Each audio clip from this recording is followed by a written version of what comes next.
Okay, welcome everyone. This is the National Hispanic Medical Association's monthly COVID-19 briefing series. This is actually the last one for 2021, and we are ending with a bang with several collaborators from different types of organizations, all here to share what they have learned and better what strategies they have been doing to really improve the vaccination rates among our hardest hit communities. And they're all targeting different communities, different parts of the country. And I think most of them are national groups. I want to thank our major sponsors for this webinar, and that is AARP and OraSure Technologies. We have three panels, and I'm going to introduce the first panel. But I have some housekeeping to take care of. The session will rotate, like I said, with three different roundtable discussions, about 20 minutes each. Medical associations, advocacy groups, private sector, and the media will be represented. All participant microphones will be muted and cameras will be off, but please feel free to answer questions, give your commentary to the chat box on the bottom of your monitors. We really want your comments because all of these organizations have some model programs, and you may be doing similar things or have a a special angle to reach your community. And we really do want to have more input for this session. We'd also like you to please fill out a short post-webinar survey that will be emailed out to help us enhance our 2022 COVID-19 virtual briefing planning. Raffle prizes are going to be available upon completion. I don't know if those are trips to Europe or Mexico, but I'm sure they're good raffle prizes. A recording will be housed on the NHMA-MD.org website and sent out 1 week after the event.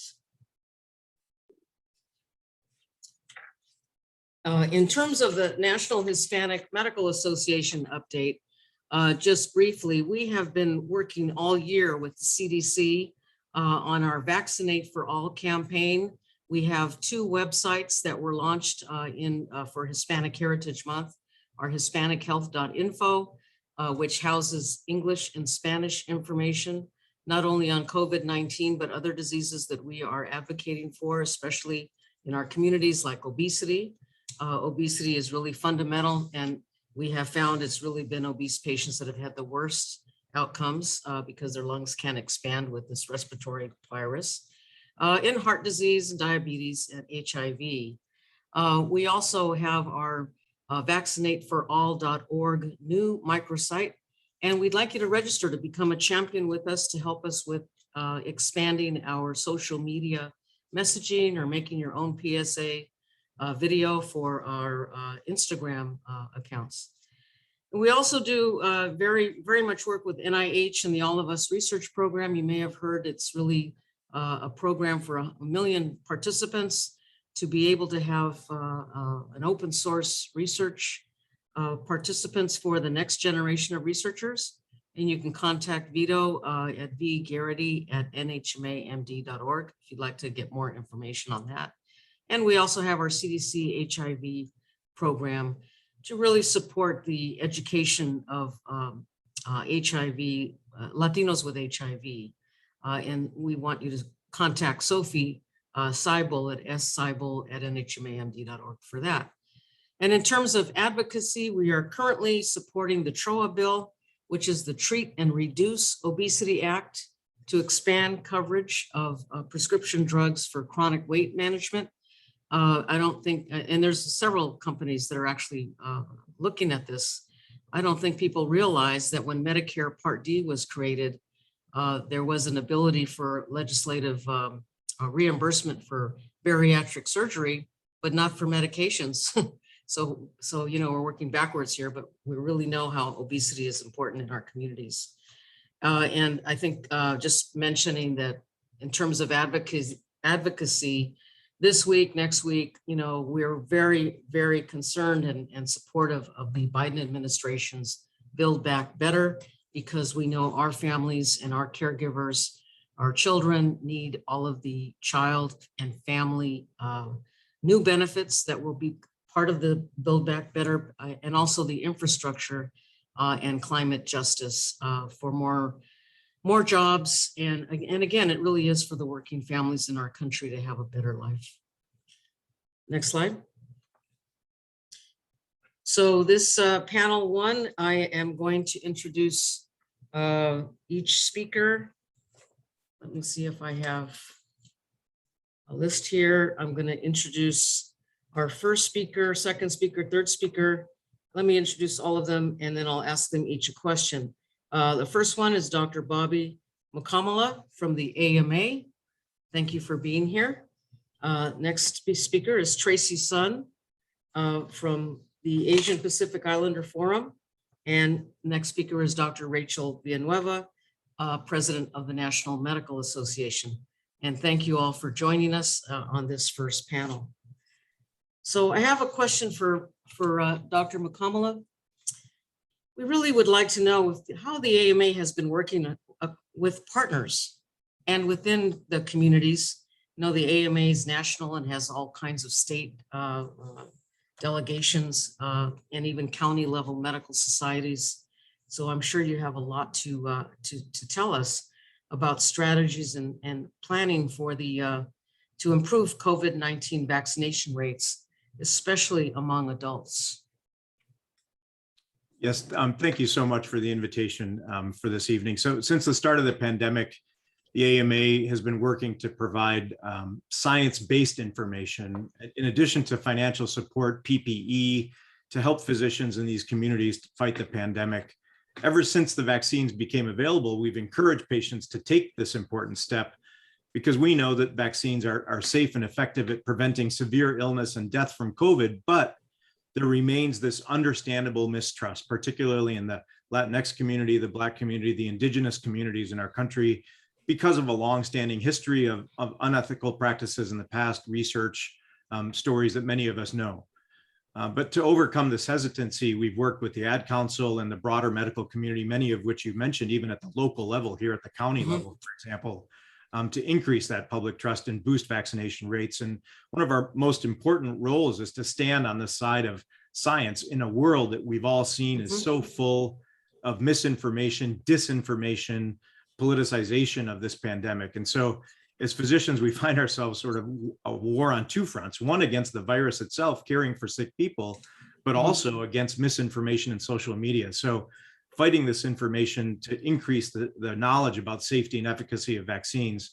And we feel like we need to be ambassadors to our patients and communities, especially where there's this lack of confidence. So here in Flint, for example, I started with testing people for COVID. I figured if anyone's going to put a swab this far up somebody's nose, it might as well be the ear, nose, and throat doc that does it on a daily basis. So from testing thousands of people to vaccinating thousands of people here at our local high school parking lot.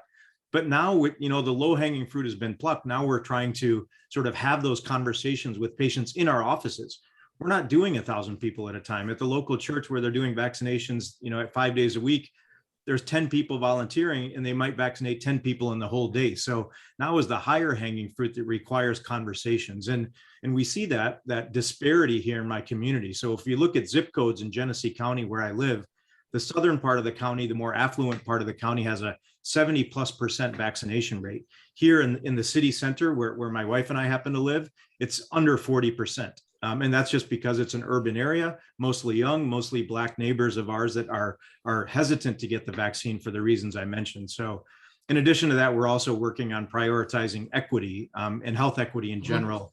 And so a lot of information on our website at ama-assn.org, really taken upon ourselves to address health inequities, both in knowledge in the physician community, but also in the country as a whole. And finally, really making an effort to reach people with Hispanic media. So in Spanish, content in Spanish about vaccinations and our messaging, using Spanish-speaking AMA members, native speakers as ambassadors for these messages. So just some examples of the work we're trying to do as an organization. Oh, great. Well, thank you very much for being here. Tracy, let me turn over to you with how does building a culturally competent public understanding of COVID-19 meet the public health needs? Great, thank you. I just want to first of all say thank you to NHMA for putting this event together. And it's a great privilege to be speaking alongside my fellow esteemed panelists. I have great respect and admiration for all the work you're doing. Thank you, Elena, for your question. I want to first say that the public health infrastructure in this country wasn't always created with our communities in mind. And I'm not only talking about Asian Americans, Native Hawaiians, and Pacific Islanders in this sense, but other underserved populations as well. And although COVID has really amplified the existing inequities and disparities that exist in our current systems, there's still a degree of invisibility, especially that AA and NHPI communities face. I know at points in the pandemic, we were the most likely to be hospitalized and die from COVID. And there's so many barriers to care that our communities experience, including culturally and linguistically appropriate service delivery, as many AA and NHPI individuals are immigrants and limited English proficient. And as public health professionals, we really have to meet people where they are. And at the Health Forum, we recognize the pivotal roles that our community-based organizations and health clinics play as trusted leaders and messengers, and also advocates for the communities they serve. Under the ANHPI umbrella, there are just hundreds of languages spoken and countless unique histories and cultures represented. So relying on our local partners is just really so necessary. So we try to bolster and amplify their efforts in any way we can, which can include, providing technical assistance and capacity building assistance, as well as providing, translation of resources for our communities, which is so important. When the Health Forum creates these materials, we try to translate our work in as many languages as possible. I know the number keeps going up. I think now we're at 30 AA and NHPI languages. But really just uplifting our historically underserved communities, create a more inclusive, intentional public health infrastructure for all. Thank you. I think that's so important. And then lastly, from the National Medical Association, Rachel, how have you highlighted the importance again of culturally aligned strategies to improve education and confidence about vaccines, especially with the African American communities and racial gaps and disparities? Yeah, thank you so much for that question. And thank you so much for having me. I have to reiterate what my other panelists said. It's really an honor to be here. And I'm a little disappointed this is the last of your briefings, because they've been really such a source of education for us during the pandemic. So I just wanted to really thank just for the year. Oh, for the year. Oh, okay. We'll start them up again in January. Oh, I thought this was forever. Okay, so great. That makes me feel better. Okay, good. And just getting to your question, I think we know, as my other panelists said, that it's so important, especially for communities of color, to have trusted messengers and to have providers that look like them and understand their lived experiences. And I think that's really been such an important part of our strategy during the pandemic for our patients. In the beginning, a lot of the strategy was just education around what COVID-19 was, and dispelling misinformation about their ability to contract the disease. And we know that our communities that were at higher risk, and just important to get those mitigation strategies to them, and to get that information to them, as well as to encourage testing and access and improve access to testing at the time. So I think the beginning was that sort of education for our patients, but also importantly, education for our providers, because I think it was such an overwhelming situation for our providers, especially those in our communities, to have to deal with and to ensure our patients were getting adequately served. So it was really important for us to get that information to them as well. I think it was very important for us to collaborate with other organizations. And I think NHMA was one of those organizations that we collaborated with quite a bit. And I think just the power of our groups coming together, we're so aligned in so many ways, and what the needs of our communities are more common than they are dissimilar. And so I think that was really important, especially in the beginning. NMA has very rich local and regional and state societies, and all of those, there was a national push, but also those local societies and state societies were very active in educating, vaccination, pop-up vaccination sites, but testing sites, and just going into the community and using community partners, and especially those partners that are trusted in the community, like faith-based organizations. So I think that was very important in the beginning. And then once the vaccine came out, it was really important for us to build that confidence in our community. And I think we all know that we're still really working very hard to do that as well. In our House of Delegates in the summer of 2020, we actually passed legislation to put together a vaccine task force that specifically for our organization, so that we can improve confidence for our communities and be able to provide information to our patients. So we met with the pharmaceutical companies, CDC, FDA, specifically looking at communities of color, whether there was adequate distribution in in the patient population that was studied. And so just to improve that confidence that we're looking for, I think we continue to really push for educating our communities. Specifically, we worked with the HHS and the We Can Do This campaign to specifically go into, specifically in the regions of the South and the West where vaccination rates were low, and really with our community docs to educate those communities specifically. I did a specific media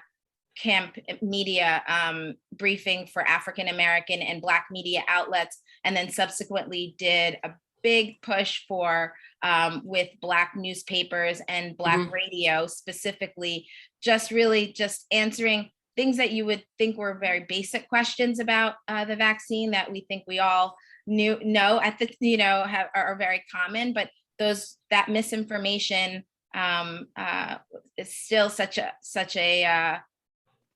such a strong hold in communities of color, where that distrust is already distrust lies for very good reasons. So we continue to do that work, and I think the collaboration is one of among our groups, and groups such as the Black Coalition Against COVID. We also worked with Jesse Jackson Rainbow Push Coalition. So all just working together to try to educate and advocate and get our community vaccinated as much as possible.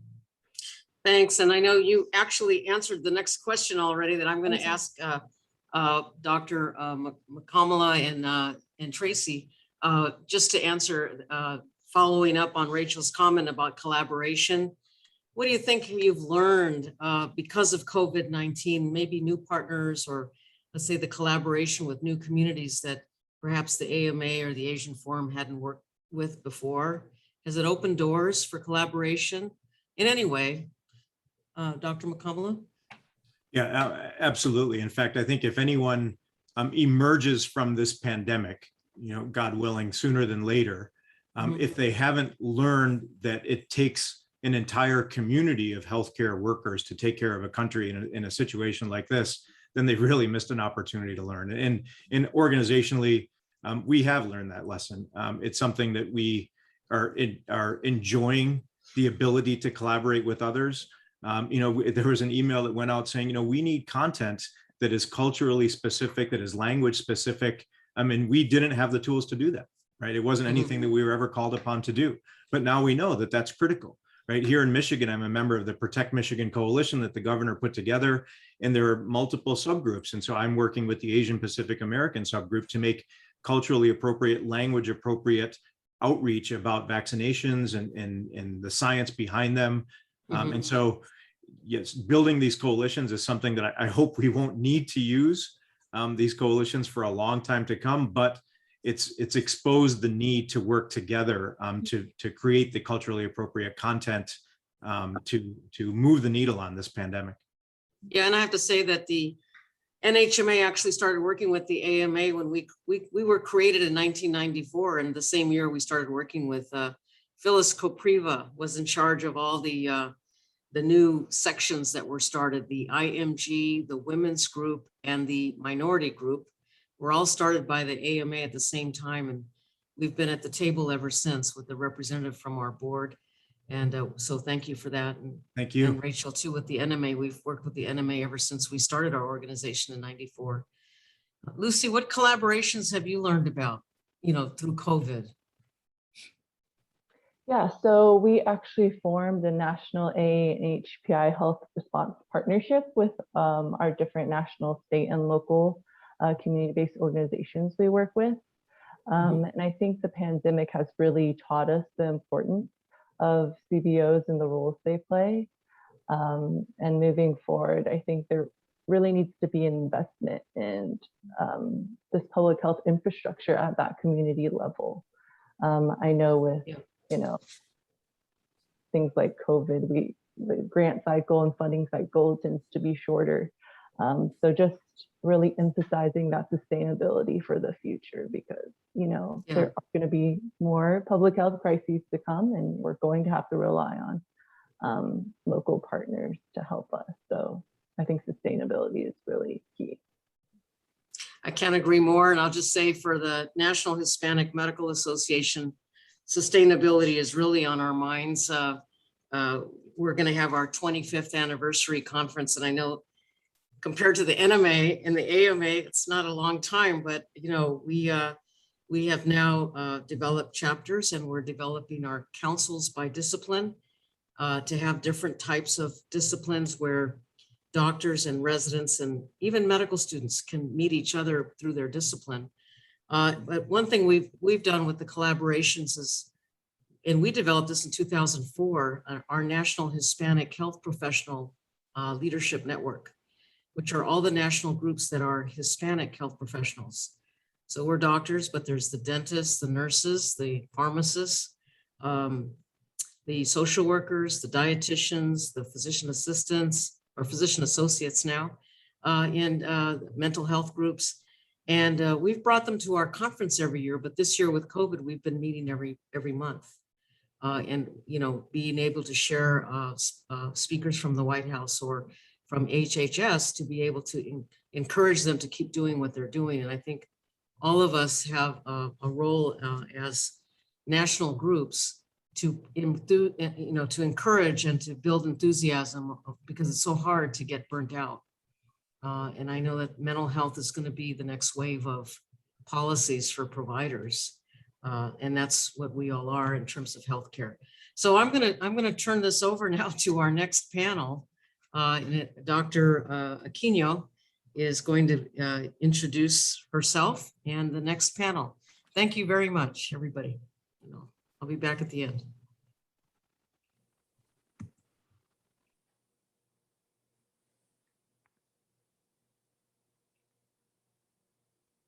Are we on here?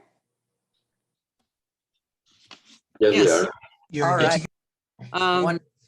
Let's see, Vincent, if you can fix your sharing. It's better.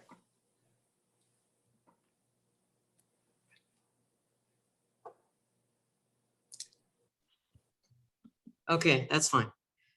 That works. Go ahead, Dr. Aquino. Thank you for being here.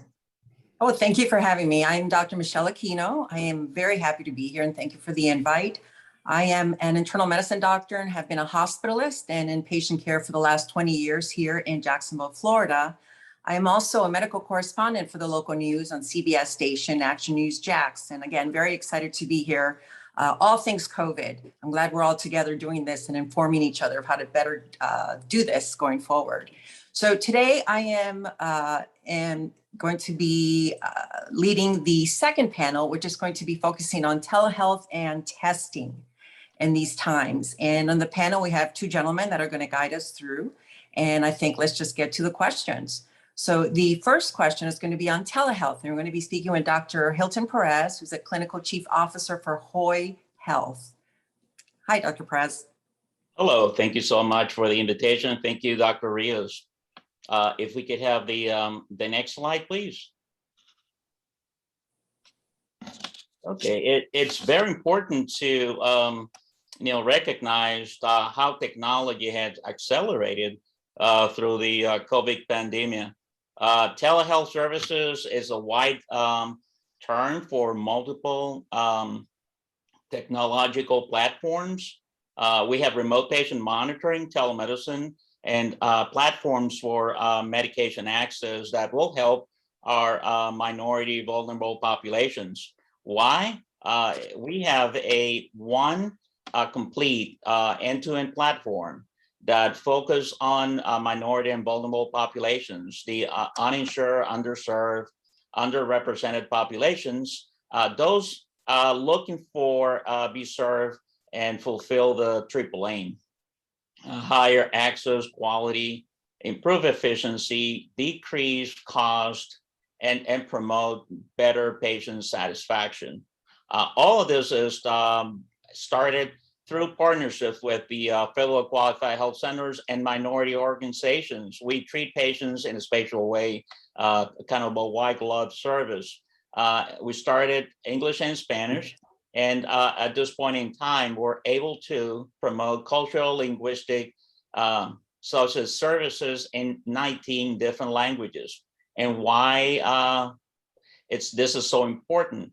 Well, because the population have increased and will continue to increase, and mostly for chronic conditions. 16% of the population is Hispanic. 39 million Hispanics are suffering from chronic conditions, diabetes, hypertension, CHF, COPD, asthma, COVID, and others as we move on. Double rate of uninsured versus the non-Hispanic.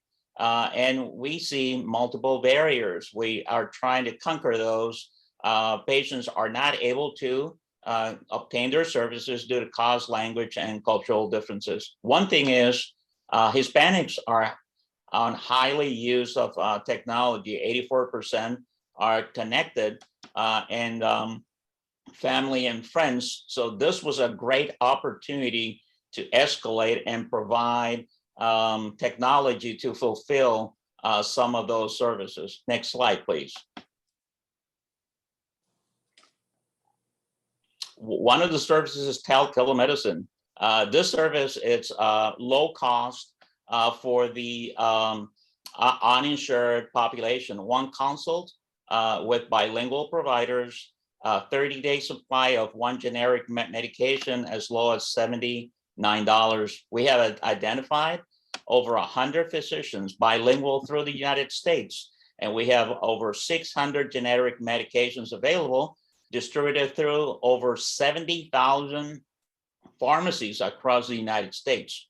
Services are presently available in New York, Georgia, Texas, California, Arizona, Maryland, Rhode Island, Illinois, and Puerto Rico. And we have been working with the National Hispanic Medical Association, partnership with them. Next slide, please. This is the platform. This is, and just an example for the COVID devices. Devices by itself, branded Oil Life thermometer and a pulse oximeter. Devices are connected through a ORPM app, through a Bluetooth, and there's no need for pairing, which helps elderly population, patients with low literacy, like a second, third grade education, in order to fulfill all of the requirements, either by a simple method, by color, numbers, or sequence. This will transport or transmit all of the information into a platform, ORPM. The model transfers the information to our depository, electronic health record, and telemedicine service. It's OIDoc, and this into a portal through a OIDOC app. So this is a complete end-to-end, very low cost, high access, high quality and low cost for all populations at need. Next slide, please.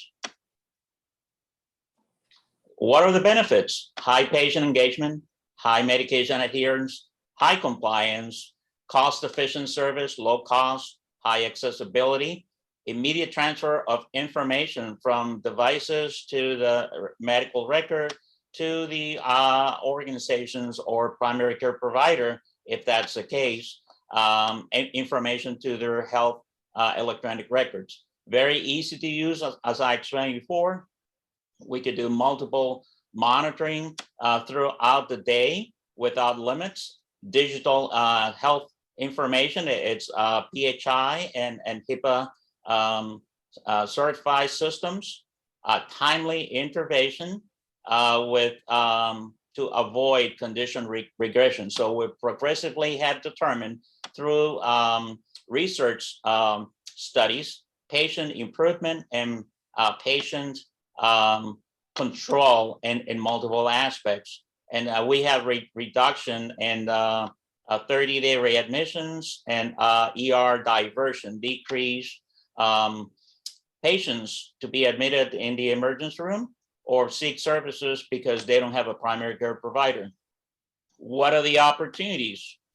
We have a quality patient screen, helps identify patients, real time with use of this biomedical devices. We collect demographic data, social determinants of health, and biomedical.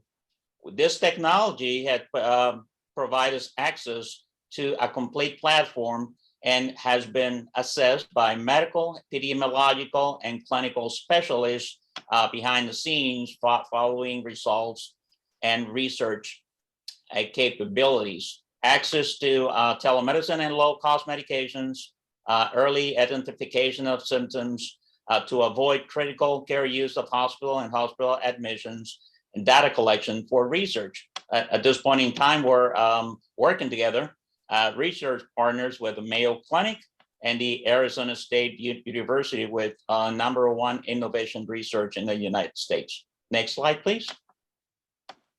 Thank you so much. Appreciate it. Thank you, Dr. Perez. I think you've answered all the questions. No further questions. I do want to say, though, I want to stress, from what I remember you saying, you said this is for insured and also for uninsured, correct? At the present time, the company started looking to assist the uninsured, minority, vulnerable, underserved populations. At this point in time, we had been working with federally qualified health centers, community health centers, rural health centers, and basically looking for ways to better serve populations at need. So that is true. Thank you for your questions. Thank you very much. All right, now we're going to turn to the testing component of this talk, and we are going to be speaking with Luis Alberto Martes, who is Mares. I put a T. Thank you. I apologize. Mares. He is the Latino Commission on AIDS, and he's going to talk to us about testing. And I have quite a few questions for you, so let's just get started. Okay. And thanks for being here. No, thank you for inviting us. Yeah. So obviously, with the AIDS epidemic, previous testing and things that we all learned from that population, how have you applied what you learned then to what we're doing now with COVID? Well, we saw through the COVID pandemic that everything was very, remind us a lot of what the HIV epidemic was at the beginning in short time. So the Latino Commission on AIDS is always been invested a lot of its time and efforts in testing people for HIV.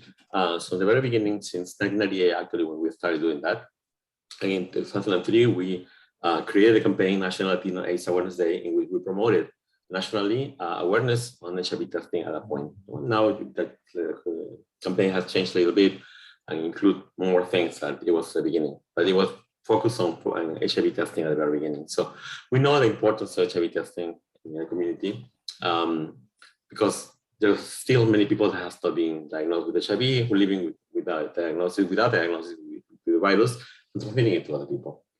So we would like to transfer that learned experience that we have with testing HIV to the COVID-19.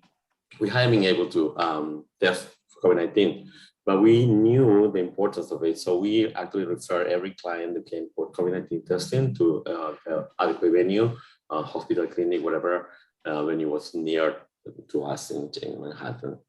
Even to Queens and Brooklyn, we can send people there. Sort of a patient navigation model that we use to guide the people towards testing of COVID-19. Okay, I got you. Thank you for that. What do you think in the Hispanic community, what else have you been dealing with in terms of inequity? And yes. how you're dealing with that, the inequity and the issues? Yes, well, there's so many problems in New York City where we are, and the South where we have offices as well in the Latino community, that made us like the community that was impacted by HIV and by COVID-19.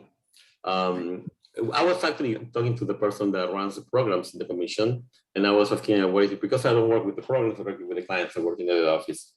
And he expressed to me that the most dramatic, the most important factor that decide access to the vaccines, but the programs, is that people, the Latino community works a lot. And so they have different hours of work, different types of office officials that prevent them to go to the clinics at the time that they're open. So that was the main one, but it's also a lot of language barrier. It's also a lot of lack of insurance, fear of immigration, that they feel that they're going to be detained and sent to ISIS. So those are the four more important factors that determine that the Latino community has no access to. And then because of this, we were trying to, we created a campaign, for example, to the Latino community called, it's about the vaccine for COVID-19. The person accepted like the vaccine, like we're proposing you accept it, and it's a yes, I do. So that's a campaign that we did in Spanish and English. So we're trying to also promote the vaccine for COVID-19 and not the community. But we also had this collaboration with the COVID-19 Prevention Network, and we have been delivering almost every month a webinar directed to the Latino community, instructing them about COVID-19 vaccines, trials, and all the process that has been doing until now. Every time that something happened in the area of COVID-19, side effects of vaccine, or a new application of the vaccine, or the vaccine for children, is being addressed in a new webinar that is directed to the Latino community. Many times, most of the times, the presenters are Latinos, so the population can identify with the presenters. Okay. That's good to hear that. I'm curious, in your experience dealing with the immigration issues, and when someone shows up and they're very scared, you need to get them COVID tested, but they're very scared. How are you dealing with that in terms of getting tested or even getting the vaccine? When you send them to a pharmacy to get a vaccine, have you had issues with that, or they've been able to get the? I think that what we do in the programs, in the area of OASIS is called, we use the same system of patient navigation. We first of all, we talk to the person and instructed that we are not going to send him to anywhere. We are, on the contrary, we're going to help them. And one of our patient navigations takes them to the area where he's going to be taken, because we usually they go alone. But if they fear or they have any problem, we go with them. That's what we do. Okay, I understand. I know here in Florida, we have also a large Latino population, and that's also been a concern for patients here, you know, and getting tested, but also, because once you get the test, that's okay. But then once you send them to go get a vaccine, that's been a little bit harder for us here. And we've been educating a lot here in the community about, you just have to have some form of identification. Doesn't have to be an American passport. Doesn't have to be American ID. You just need to have ID. And actually, I've had experiences where I've had family come here from Dominican Republic, or family from South America come here for their vaccine, and they just show their passports and they're able to get them without an issue. So luckily, you know, immigration hasn't been an issue for us, immigration issues and getting people in trouble with that. Here in New York, I don't think it has been an issue. You know, New York is a very cosmopolitan city and very open to immigrants. So in many areas, another Department of Health of New York City created these hubs for vaccination in areas where they know there's a lot of immigrants that they are not documented specifically for them. Okay. Let me ask you something. the beginning of the pandemic, when we were starting to test and we were running out of tests, what did you guys do when you had no tests, but you had people there physically wanting to get tested? How did you deal with that? We had staff or assist. Everything was also by virtual media, like Zoom and communications like that. It was a process to adapt to it first, because we never did before. And yes, people came exactly to us to look for tests, but we didn't do tests. So we had to refer them to other. But because it was very difficult at that point to get appointments to get tested, that's the specific work that the group of people what the commission was doing at that point with this client that came for testing. But especially when those times there were no appointments. Okay, Yeah. that's good to know. That's good to know. Dr. Perez, I have a question for you. As a hospitalist, I'm in the hospital, obviously taking care of patients with COVID. We're in the national news. I'm sure all of us, wherever we are in the United States, we've all been in the national news at one time or another for having, the big COVID peak. Our peak was in August of this summer. We were it. Jacksonville was the #1 place to be with COVID, unfortunately. So, we were obviously overwhelmed. All the hospital systems were overwhelmed. But taking care of patients and sending them home, I think that's where telemedicine really has shown for us, the hospitalists, because, some of these patients, you get them down to 3 liters, 2 liters of oxygen. They're still sick, but they weren't sick enough, as the person on high flow next to me, right? Or next to them in the room. So we were able to send a lot of these patients home because of the telemedicine and because of, that venue. So telemedicine has worked very well for us here. We send a patient home with a little COVID kit. They would have their pulse ox, they'd have their information. They knew when to return back to the hospital if needed. But we did very well. Our discharging on COVID from the hospital worked well. And then obviously the outpatient doctors would pick up care once the patients were home. So I was curious, did you work through the ER or with the hospitals to set up these telemedicine visits, or are you just working with primary care doctors in the community? Well, we work with multiple partners, as I mentioned before, community centers, hospitals, health plans, IPAs, MSOs. And we developed a transition hospital to home, and at home. Best place for a patient to be is at home. We provide all the devices, platforms, technology, software, phones that the patient will need in order to fulfill those requirements. And we have a very robust team of a call center, customer service, clinical managers, and doctors. That's good. I think we all need very robust. And of course, I think in the beginning of the pandemic, this has just been a lot of on-the-job learning, and the learning curve has been just high, nonstop. It keeps going, I feel like. And I think telemedicine is one of these things that really has just exploded. And in so many, venues that hopefully going forward, we're getting a lot of benefit from it. And also the testing. I think we've learned that, in pandemic like this, testing is so important, obviously. One of the things you need to do is you got to test, right? And I still think we're not testing enough, obviously, at times. So I think telemedicine and testing are two of the main things in this pandemic that we've really embraced and gone forward, and we're really kind of kicking butt on it, I think, right now. I will say, I don't mean to sound cocky, but I think we're getting better at taking care of COVID with, everyone with all the efforts we're doing. So I'd like to ask you both if you can just take a moment and, give us a little feedback in terms of your biggest takeaway from COVID and the specialty that you're talking about, and just, 1 or 2 thoughts that you have that you'd want to share with everyone. The biggest takeaway from this.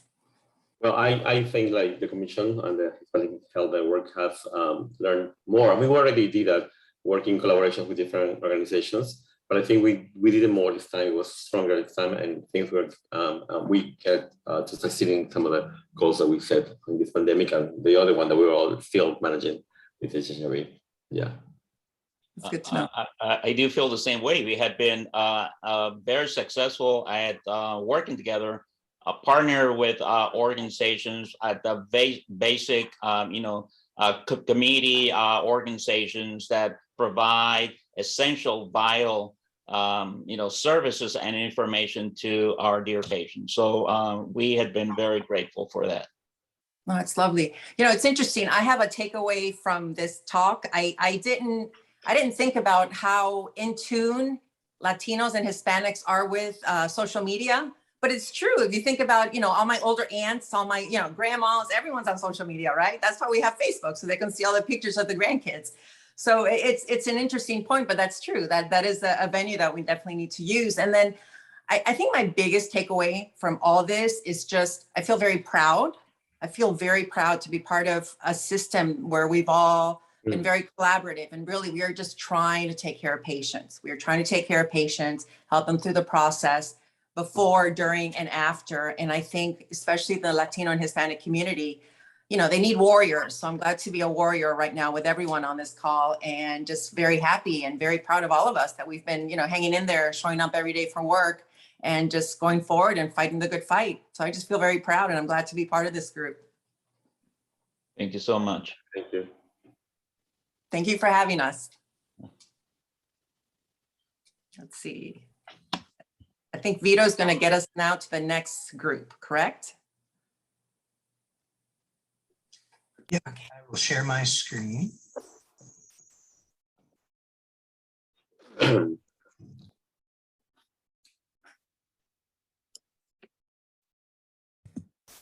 Dr. Hidalgo here? I am, yes. Hello. Oh, okay, there you are. You're the next moderator. Take it away. Fantastic. Okay, thank you. I was awaiting the transition, but I am happy to be with all of you today. I'm Dr. Bertha Hidalgo. I am an epidemiologist at the University of Alabama at Birmingham. And I am pleased to moderate the third panel today with the help of three wonderful panelists: Jorge Neri, advisor at the Ad Council; Alex Juarez, communication director at AARP Arizona; and Luis Rosero, vice president of corporate and external affairs at NBC Universal Telemundo. And I am particularly excited about this panel because I think that we have all been a witness to the ways in which the media has helped disseminate a lot of the evidence-based information that our communities have needed about COVID-19, particularly because there was so much misinformation, so much misunderstanding about COVID-19, what this new virus was, and what people needed to do and what they needed to know in order to protect themselves and their loved ones. And so in an effort to try and better understand how we have navigated the media, social media, TV and radio, et cetera, in better understanding how we navigate the COVID-19 pandemic, particularly for Latino populations, I would love to know what each of the organizations have done to increase uptake but also address health equity with respect to COVID-19. So maybe we will start with you, Luis, and then we can move on to our other two panelists. Sure. Thank you, Dr. Hidalgo, and thank you all for the invitation to join such an important panel discussion. Unfortunately, this is a discussion that we still continue to have. I think most of us were hoping that at one point we would have been able to turn the corner and focus on other things, but the reality is COVID-19, it continues to be with us. I just want to talk a little bit about what we did at NBC Telemundo Comcast early on. When this all began, one of the things that we needed to do is our commitment to the community, in addition to providing news, was how do we find and provide real-time information, real resources in Spanish, in language, to our community. Our community, the Latino community, had a lot of questions. There was a lot of confusion. There was a lot of misinformation. So what we did early on is we created something called Plan Your Vaccine in English, and then we did Planifica tu Vacuna, which is a Spanish language partner. And that initially was to begin on the vaccine issues: how, why, when, provide that information, and it has morphed through that. But in the reality is, in what we're trying to do is we listen to our viewers, we listen to the community, we engage with them we were able to provide this national awareness campaign to begin to start providing real-time information and resources. More importantly, resources. Where do you go for answers? Because there was so much confusion on this. And quite honestly, we're super excited because last month we Telemundo established an official partnership with the National Hispanic Medical Association to continue our COVID-19 efforts. And we're very proud to be the Spanish language media partner for HispanicHealth.info, as well as VaccinateForAll.org. These are sites, along with others, that have information that our viewers and our community is looking for. Telemundo is basically a clearinghouse sometimes, giving these facts, providing these resources in a way that's easy to disseminate. Our previous speaker, the doctor, was talking about how social media is so prevalent. Absolutely. We're doing this on all of our platforms. We're doing this on social, digital. We're doing this on television. We're doing this on radio. We are doing this all across the board. But what we did is we were doing it in Spanish, in language, in Spanish, for viewers who needed those resources. And we're going to continue to do that because we believe that this is something that continues. And particularly now, as we're starting to think about how children will be vaccinated, they'll be continuing more questions. We're here as a resource for the community.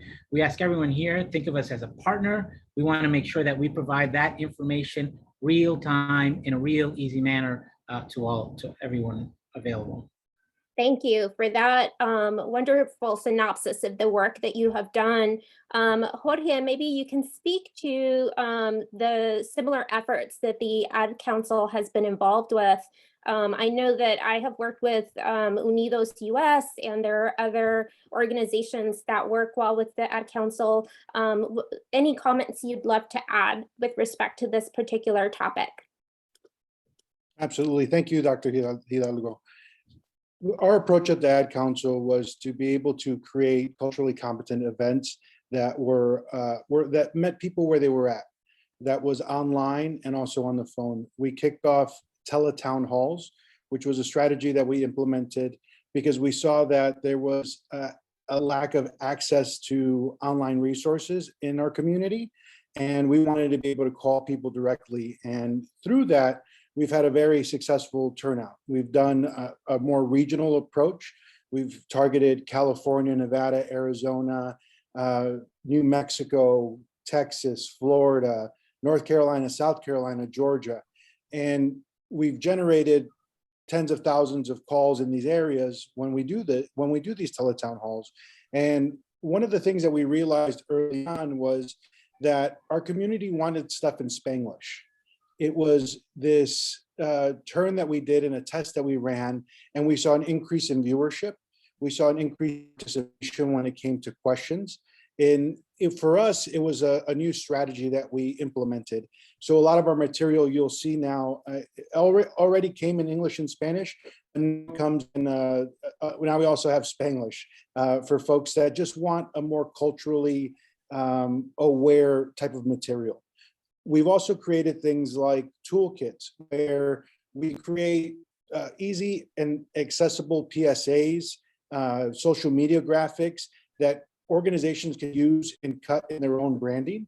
And then we've leveraged our partners. Like you mentioned, NHMA has been a great partner. We've done events with them, along with Unidos, along with LULAC, to be able to really get out and talk to the community.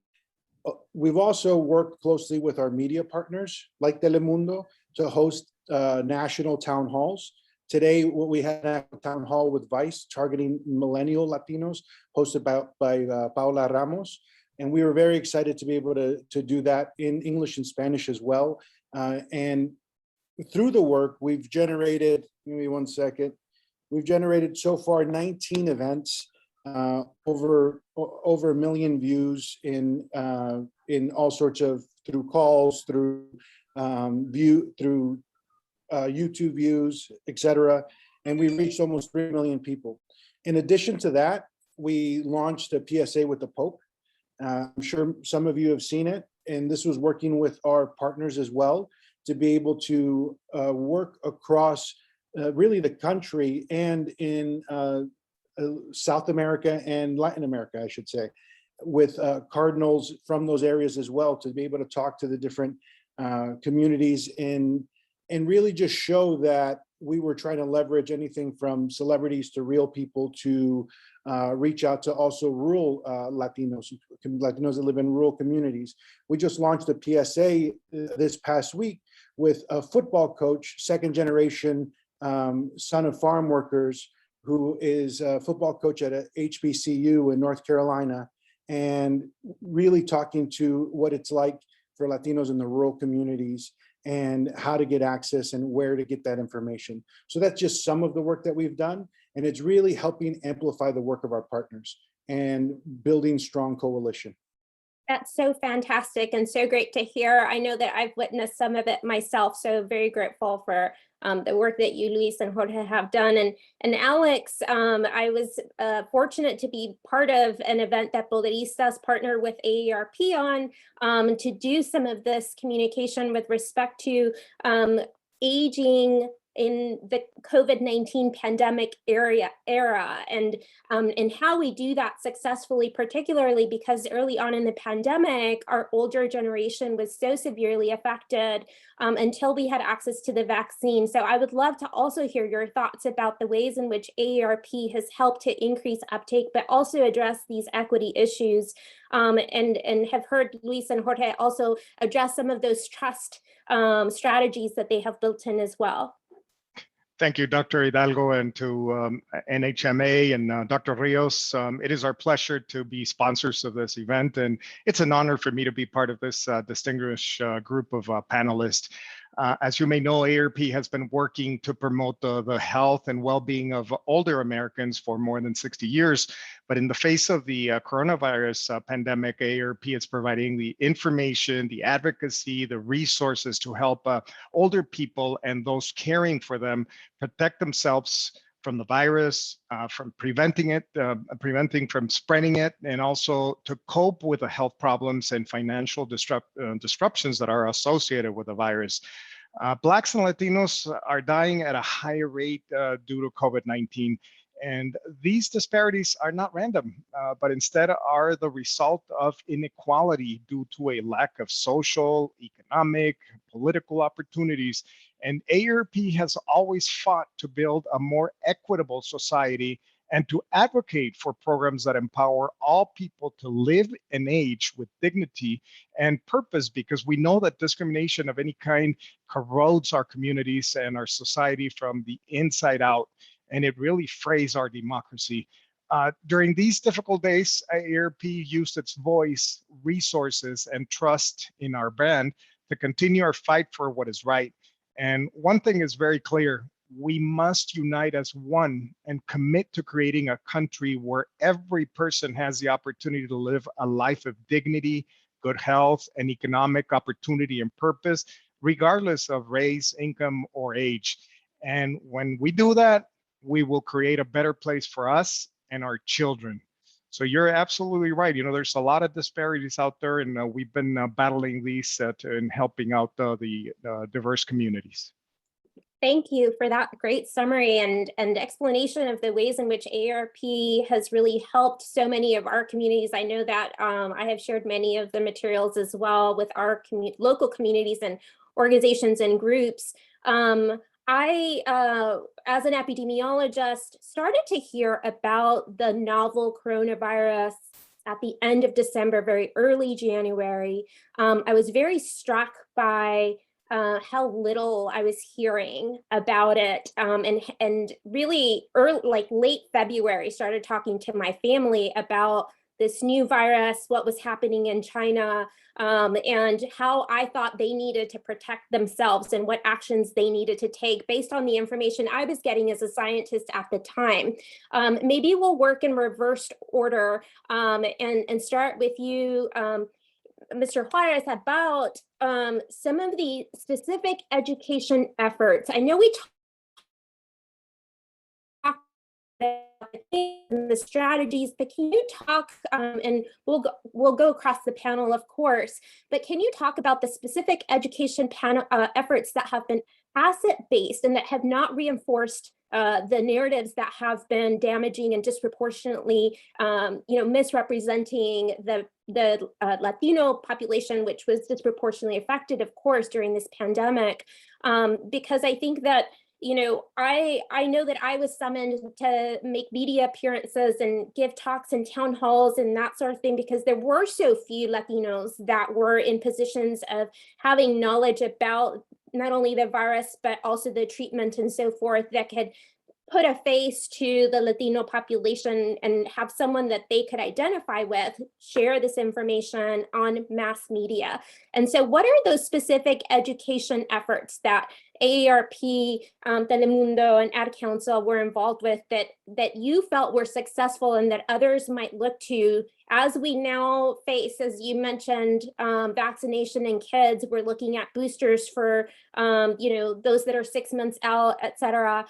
We are not yet over with all of this. And so how do we continue to educate in an asset-based way? Yeah, communication is vital here. And while we know that chronic health conditions contribute to the disparities that I talked about, the structural conditionings where people live and work, where they access their health care and health, their basically the lack of information that may be getting in language, or maybe the misinformation they're getting from social media, discrimination, they also play a large role. AARP is fighting for the older Americans and their families to ensure that everyone has equal access to this information and resources to protect themselves and their families during the pandemic. AARP has provided content both in English and Spanish, helping our Hispanic communities get the educational tools to make wise decisions. So we have done everything from town halls. Just last week, we had Dr. Richard Carmona, as you know, the 17th Surgeon General of the United States, on a town hall with us, and he provided information of vaccines. He is now the advisor for Governor Doug Ducey in Arizona, and also advisor for the Arizona Department of Health Services. So we're trying to partner up with voices that can provide that confidence to the Hispanic community. So we provide the tools both in English and Spanish, in language and in culture. That way they feel more comfortable. AARP is a trusted source for our 50+ community. So we want to make sure that our members feel comfortable with this information and how we provide this information, whether it's through radio ads, whether it's through our websites, teletown halls, direct mails, you name it. Thank you. Mr. Rosero. Sure. Well, thank you for that. Telemundo takes its commitment to the community very seriously. When this began, we knew we had a responsibility to act, and we had a responsibility to act quick. But I think it's important that we were able to provide information that was valid, that was real, that was fact-based. A number of researchers were part of the Plan Your Vaccine, Planifica Tu Vacuna team. We partnered with a number of subject matter experts, including NHMA and other physicians across the board. We've done town halls, phone banks. We've had subject matter experts. We've had charlas, webinars. We've been on all of our platforms because we know that we need to go consistently repeat this message to the community on why and how and where to go. This is something that we're going to continue to do. We are going to continue to put the weight of Telemundo, NBC, Comcast, Telemundo's 30 stations across the country and in Puerto Rico. We're not going to stop. And the reason is because we have such great partners and organizations such as yourself, such as AARP. We are happy to work together with the Ad Council on the Pope PSA. We are happy to continue working with Unidos and LULAC and others. We want to help. The way we can help is connect our community with the people and local communities who need the information as quickly as we possibly can. You can count on us. You can count on Telemundo, NBC, and Comcast providing real news, real time. But what we have done, I think, has been a game changer, and what everyone else is doing is providing these resources in Spanish, in a simple way to use, in a simple way to find. And that's something that I think is incredibly important, because when people are panicking, when people are not familiar with this, they want to go to a trusted source, and they want to go someplace where they know they can get something that's going to be good and helpful to them. That's fantastic. Thank you, Mr. NERI. think early on for us, if you really look at during the beginning of the pandemic, a lot of this material wasn't provided by the CDC in Spanish. And it was up to the organizations and partners that really worked and pushed the CDC to be able to get this information in Spanish, but also to create your own. And then it was merging of databases. And one of the things that I saw that is just really special, you can go to any of the websites that have been listed, from ours, the Depende, to one of the other ones that was just mentioned. We share a lot of information, and it was very much an all hands on deck approach. And it didn't matter if whichever organization it was, if you never worked with them in the past. Our approach has been for people to get informed and to get the facts. That's a tagline of our campaign. It's okay to have questions. It's okay to not be sure. It's okay to feel pressure, or to feel that you might be getting pressured by family, or to not have a decision. All we ask is for you to do the research on trusted sites, not just Instagram or what you see on WhatsApp, or what you see that you heard from a second cousin about someone that got sick. It's really get informed, go to trusted sites. And that's what we've been pushing. That's around the education that we've been doing to be able to have people make a real decision for their family. And they're going to continue to make that decision, whether it's for children that are coming up, whether people are going to get booster shots.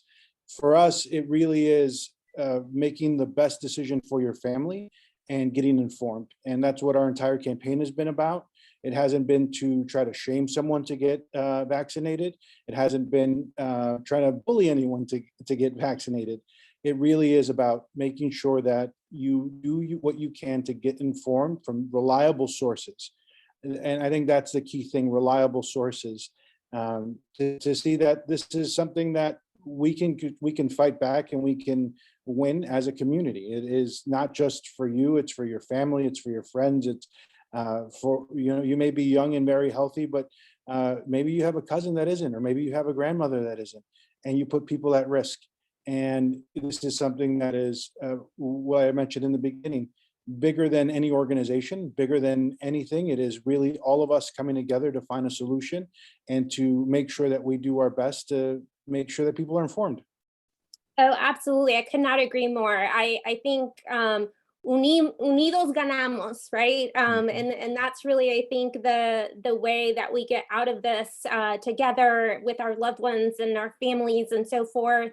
That was a really great way, I think, to segue into some closing remarks from each of you. And I think that for our audience today, what I would be really eager to learn from each of you as you close with your thoughts is, how do we not reinvent the wheel? What are the things that you saw? I heard a little bit about the Spanglish campaigns and how those were really effective. If you could close with some thoughts about ways in which we can capitalize and leverage what has worked really well in order to continue to share this evidence-based information that is going to be beneficial for the Latinx and Latino communities. I would particularly, as a science communicator myself, be really eager to hear your thoughts on that. And maybe we'll start with you, Mr. Rosero. Sure. So I think that's very important. I think we have to stay on top of things. That's number one. We can't let our guard down. We have to continue to stay focused.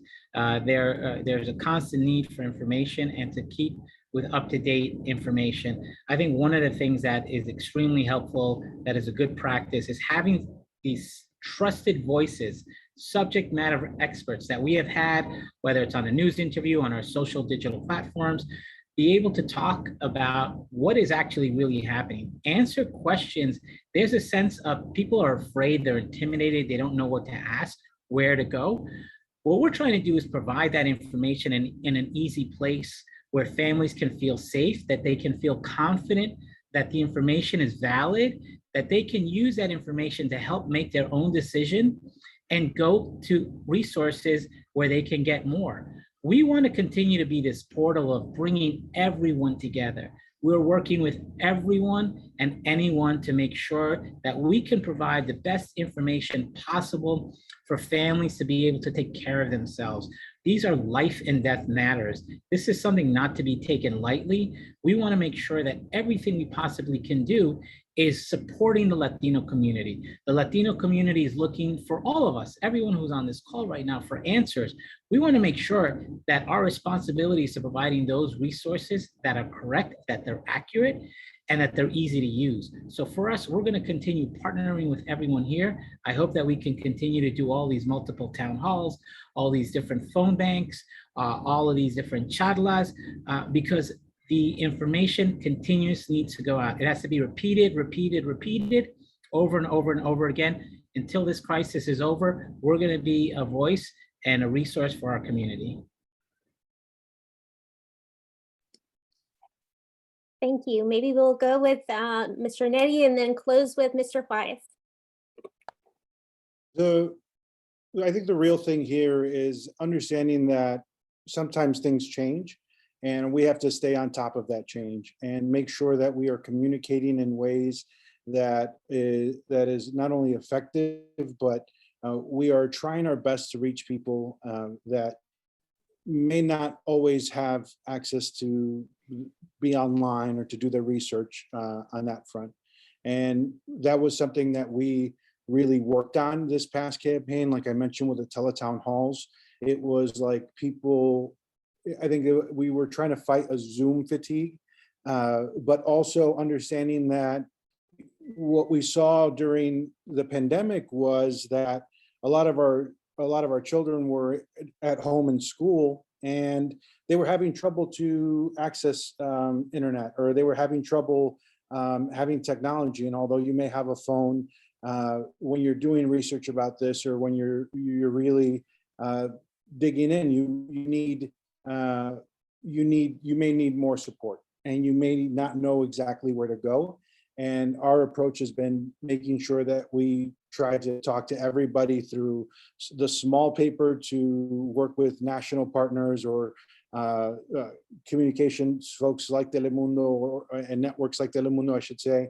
And it is important for us to continue to evolve and to continue to share best practices, because that Spanglish thing was a test that we did, and the Ad Council, I'm very grateful that they allowed us to do that. And now we have actual data and metrics that show that it is effective. And, you know, I think about it this way of, when you're on these calls, sometimes you may be scared to ask a question, or if it is strictly in Spanish and you may not know exactly how to word it or how to phrase it, and you want to say it in English, but it was a way, I think, to break down certain barriers, but also, you know, I think a lot of our second generation folks will do their research in English and maybe communicate to their parents in Spanish. So having the ability to have both in a culturally competent way, it was our approach, and something that we took serious, and we are very happy with everything that we did. But then also understanding that Latinos are not just in cities, big cities, right? I just dropped in the chat the PSA that I mentioned. It was taking a really working with our rural team to approach those folks that were working in, you know, on farms or in meat processing plants in middle America to the South, to be able to talk to them and say, not only do we hear you, and we want you to also get the facts, and we're going to spend resources here, and we are going to do all we can to leverage our resources so that you can get the information that you need to make the choice for your family. So that has been our approach, and I look forward to continue working with all of you as we continue to evolve and as we go on to the next phase of this, so hopefully end it soon. Yes, I completely agree. Mr. Juarez, with some closing thoughts about the ways in which you have envisioned AARP contributing to this fantastic effort. You know, we need to understand this, that the virus is a planet-wide virus. It didn't just affect one country or just the United States. It affected the entire planet.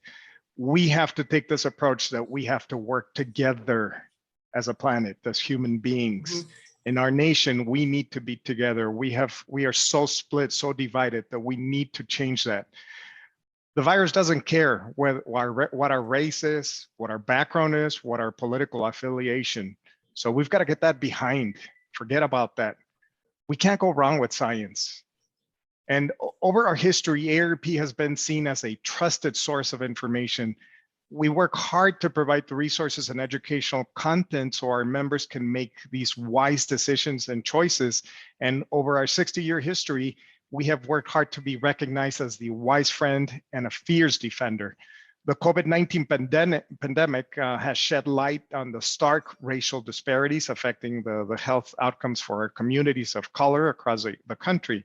And AARP will continue fighting to ensure that the data on race and on ethnicity is also collected and shared as part of the state, local, and federal coronavirus reporting. And these disparities long existed probably before this crisis, but the ongoing coronavirus pandemic has sent a clear message, perhaps louder than ever, that now is the time to work collectively to afford all people a fair chance for good health. And as a fierce defender of all older Americans, we believe it is critical that all Americans have the opportunities that allow them to live healthier lives. So let's work together. What a fantastic message. I thank the three of you for your very varied expertise and all of that you have done during this pandemic to help our communities. Thank you, Dr. Rios and NHMA for having me today as well. And I pass it on to Dr. Rios to close. Yeah, I want to just thank everyone, the three panelists. We got through the three different panels. And I just want to say that it was great to hear the collaboration among the different groups, the associations and our nonprofit leaders across the country have, worked together for years, but more importantly, they're working in their own communities too. The second panel talked about the technology that's needed and how important it is to see Latino leaders talking about new telemedicine techniques and new testing and our partners. And of course, media, and we are working with all of you, the Ad Council. I know we're part of the medical professional linkages to your, YouTube's videos. And I was very proud to be a part of that in early December, I think, or January, right as COVID was starting. And also with Telemundo, Luis, we're very proud to have that partnership with Telemundo this year and looking forward to doing more with you, with the doctors that we have media trained this year. We have trained over 15 doctors in Spanish and English, and they have actively been in the news with Telemundo and others. And I think it's so important with AARP. We have actively been a part of your town halls, and I think that's something new for AARP to have more Latino healthcare professionals. I think AARP is seen as a consumer-driven organization, and I have to say that Latino doctors and nurses and our African-American doctors and nurses were very trusted messengers in our communities. And people don't realize at the national level that we are leaders and advocates on the ground, and we just need to be connected to the AARPs of the world that get the connections to the Senate and Congress. So we need to do more of that. And let me just end. I know we're past time here, but to invite you to our next upcoming events. We give scholarships to Latino and other health professional students that are in medicines, medical school, nursing, public health, pharmacy school, and PA programs. And as well as dental school. Our California Scholarship Gala will be November 18th, and the New York City Gala will be December 2nd. You can buy tickets at the NHMAfoundation.org. Our COVID-19 virtual briefings will resume January 26th. That is the last Wednesday of the month. And next year, I don't know if we'll have COVID briefings every month because I think there's going to be a lot more information coming out about other viruses and other things that we have to worry about. But but we'll try. And in our NHMA 25th annual conference, we invite all of you to think about being a speaker or joining us March 24th through the 27th, the Crystal Gateway Marriott in Crystal City, Virginia. And we have nhmamd.org/2022-conference for speaker abstracts, poster abstracts, sponsorship. And I have to give a plug for our exhibits. We've always had exhibits that provide information, giveaways, that type of thing, but we're looking for exhibits that can advance the careers of our young medical students and residents, to learn about opportunities in medicine, to learn about how to be part of media, to learn about how to be part of research, to learn about OI health and OraSure technologies and AARP. And, we have a lot of interested activist type doctors who want to get involved. They just don't know how to get involved. And so when they come from all over the country to our conference, we really need to share with them an exhibit hall that is going to help them catapult to the next level in their careers, to get them to be more regional and national in our networks. So that's what our conference is all about.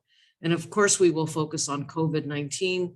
And again, I just want to thank everyone. This year's COVID-19 series have been supported by CDC and Johnson & Johnson. And of course, all of you and all of the speakers this year that we've had. And like I said earlier, we will have this recording on our website next week, nhmamd.org. And please call on us for any other activities that you have.